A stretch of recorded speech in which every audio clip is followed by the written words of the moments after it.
Alright, Nick, can you get a mic check? Hi, I'm Nicky. Welcome to Alpha. Life is busy. Every day we ask so many questions. What should I wear? What's the weather going to be like? What's happening today? How am I going to fit everything in? But then there are those bigger questions. Like, why am I here? Where am I heading? Is this it? Is there more to life than this? These are life's big questions, but there's rarely enough time to think them through properly. We all have different perspectives on the meaning of life and faith, and Alpha is an opportunity to explore life's big questions. This is a great place to come together and talk about them openly and honestly. I'm Gemma. I'm Toby. And this is Alpha.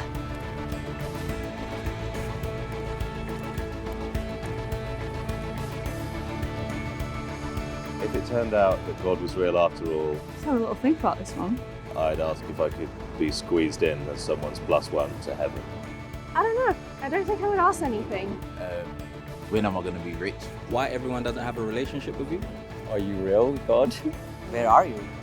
Is there a map to this? Like, is there like a structure to this? Why are we suddenly the only ones in the universe? So apparently. Why am I here? Is this what you expected? What's the purpose behind all this? I'd ask him why. What's the gain for him? But more importantly, I think I'd ask him how. I would probably ask why is some of the bad things that are happening today happening? When am I going to win the lottery? Growing up, I've lost a lot of people. I wouldn't have answers for that. I know what matters, I guess, and it's not the complicated things.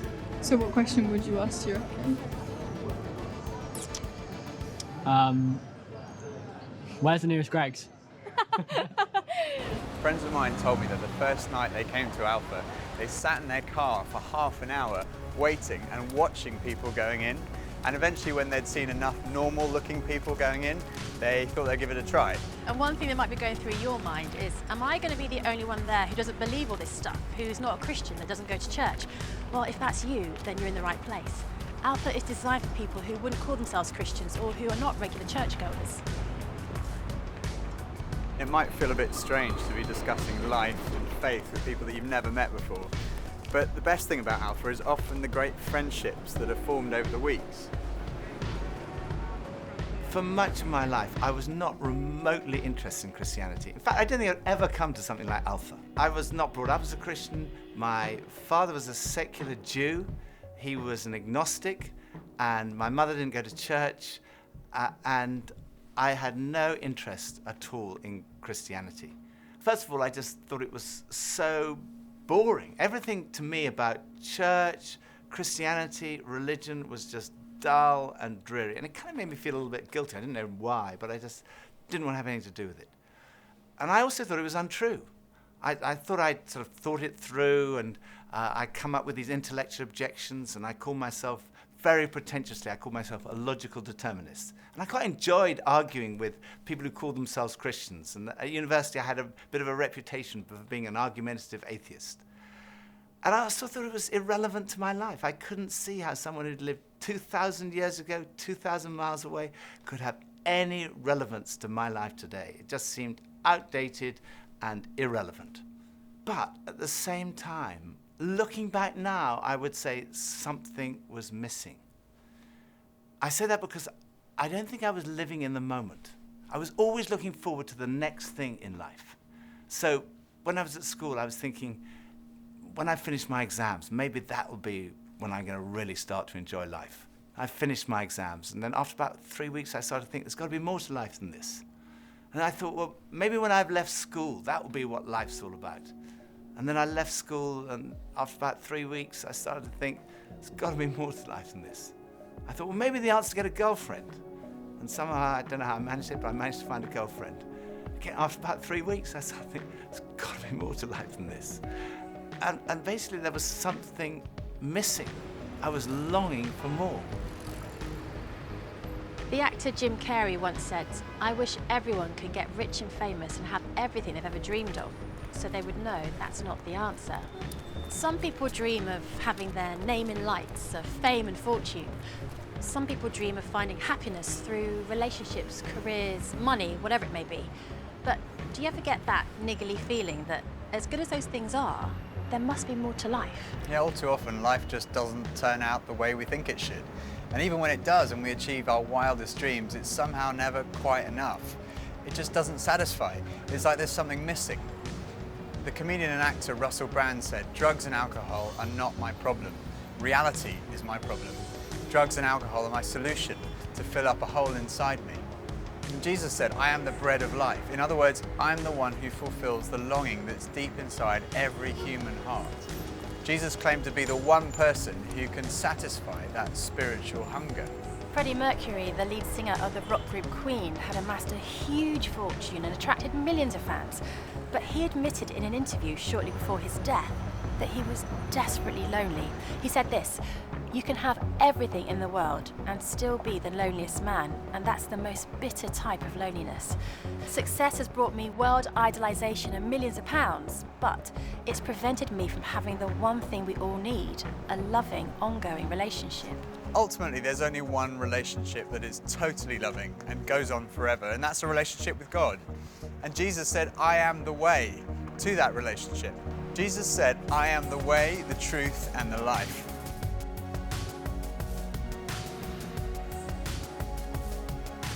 What makes me happy? These guys. Yeah. Yo, much. did you see that hesitation? Spending time with friends.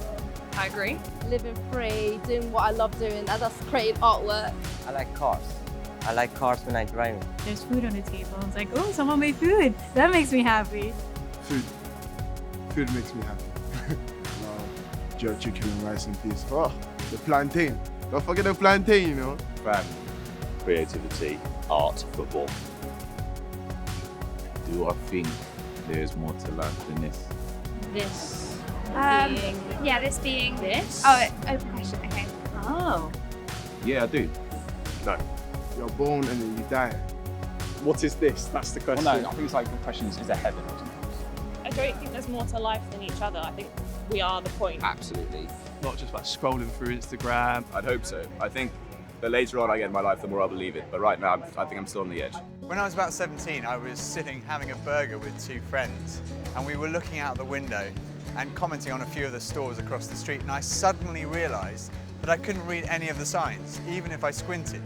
So I asked if I could borrow one of my friend's pair of glasses, and as soon as I put them on, I realized I could see everything, like colors, shapes, words.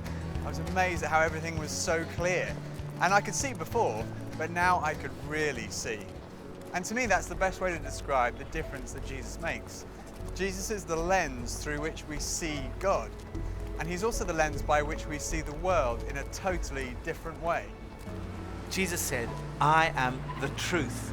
Some people's response to a Christian might be, well, it's great for you, you found meaning and purpose in your life, but it's not for me. But when you think about it, that's not actually a logical position, because if Christianity is true, it's of vital importance to every one of us. And if it's not true, it's not great for us, because it means we're deluded. C.S. Lewis was one of the great intellectual giants of the 20th century, probably best known as the author of the Chronicles of Narnia. He said this, "Christianity, if false, is of no importance, and if true, of infinite importance. The only thing it cannot be is moderately important." I come from a family of lawyers, so naturally I wanted to look at the original documents and sources. I never really looked at the evidence before, and I was astonished at how much evidence there is for the life, death, and resurrection of Jesus. For me, it was through reading these documents that we find in the New Testament that I came to the conclusion, it's true. One of the last cases I did as a lawyer was in the Court of Appeal in front of Lord Denning, an absolutely brilliant mind, perhaps the greatest judge of the 20th century. He said on one occasion that his Bible was his most tattered book in his library. He'd examined the evidence really carefully, and he came to the conclusion, it's true. One former professor of history at Oxford University described the resurrection as the best attested fact in history. I hadn't realized how many of the pioneers of modern science were believers. Descartes, Newton, Kepler, Galileo, Locke, Copernicus, Faraday, Kelvin, Pasteur. Francis Collins, one of the greatest scientists of our time, was director of the Human Genome Project, mapping the 3 billion letters in the human DNA, considered by many to be the most significant scientific undertaking of our time. He describes how he encountered Jesus and came to believe in the truth of Christianity. Well, in the home where I grew up, faith was not something that was talked about very much. My father was a professor of drama, my mother a playwright. When I went to college and those discussions in the dorm late at night about religion began to occur, I had no particular reason to attach value to a faith system. It had never been something I was familiar with or had internalized at all. And I assumed that any religious feelings that anyone held must be on the basis of some emotional experience, and I didn't trust those, or on the basis of some childhood indoctrination, which I felt I was fortunate to have missed. I loved the experience of learning about the human body and all of the components of that, and I particularly loved being introduced to genetics. But then I ended up in the medical school curriculum sitting at the bedside of patients with diseases. This was no longer an abstract study of molecules and organ systems. These were real people. And one afternoon, one of my patients, a wonderful elderly woman, much like a grandmother, who had very bad heart disease. She had a particularly bad episode of chest pain while I was with her. She got through it, and at the end of that, explained to me how her faith was the thing that helped her in that situation. She realized that the doctors around her weren't really giving her that much help, but her faith was. And after she finished her own very personal description of that faith, she turned to me, and I had been silent, and she looked at me quizzically, and she said, "What do you believe, doctor?"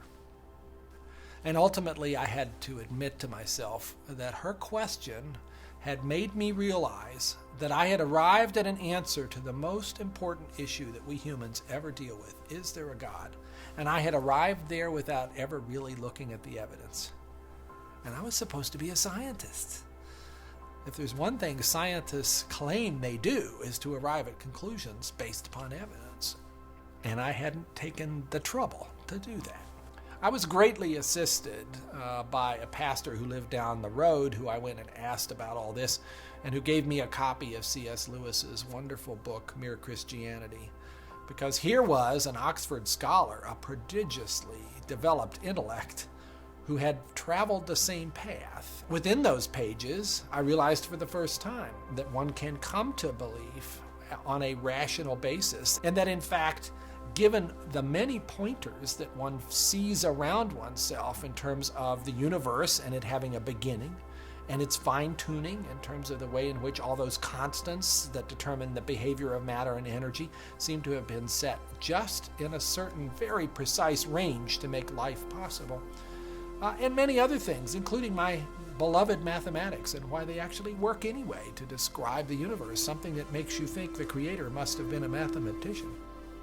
That brought me then to the person of Jesus Christ as a person who was historically extremely well documented. That was news to me. I thought Christ was as much myth as history, and I realized after reading more about it, this was a historical figure upon which we have a great deal of evidence for his existence and his teachings, and even his rising from the dead in a literal way.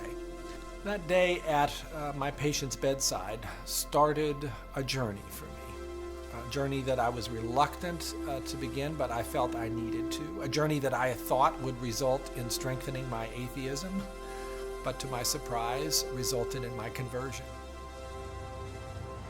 There's a difference between knowing facts about someone and really knowing them personally.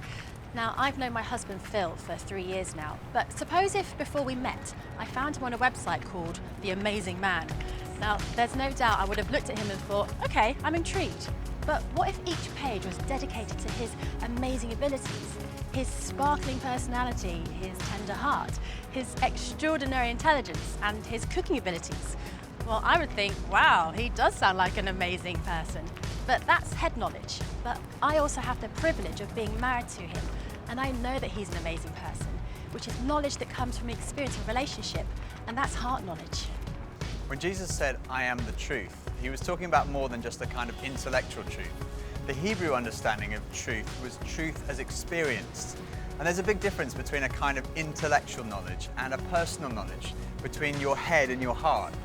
So when someone says, I know Jesus is the truth, they're not just talking about being convinced of the evidence, they're also talking about experiencing a relationship with the risen Jesus Christ. So Jesus said, I am the way, the truth, and lastly he said, I am the life. I have come that you may have life and have it to the full. Jesus came to deal with the things in our lives that stop us from enjoying life to the full, the things that spoil our lives. I hate shopping. I loathe it. I think I'm allergic to shopping. But occasionally my wife Pippa persuades me to go shopping, and just after Christmas it was the sales and she persuaded me to go shopping, and we went into the shop and we bought this very nice new sweater, and same colour as all my other sweaters, and we left the shop and we went to buy a present for her, and we went into this ghastly shop. It was so crowded, it was unbelievable, and even Pippa had had enough and she said, okay, we're leaving. So we went to leave, and as we left, the security alarm went off, and the security guys moved in very quickly and they stopped us all from leaving.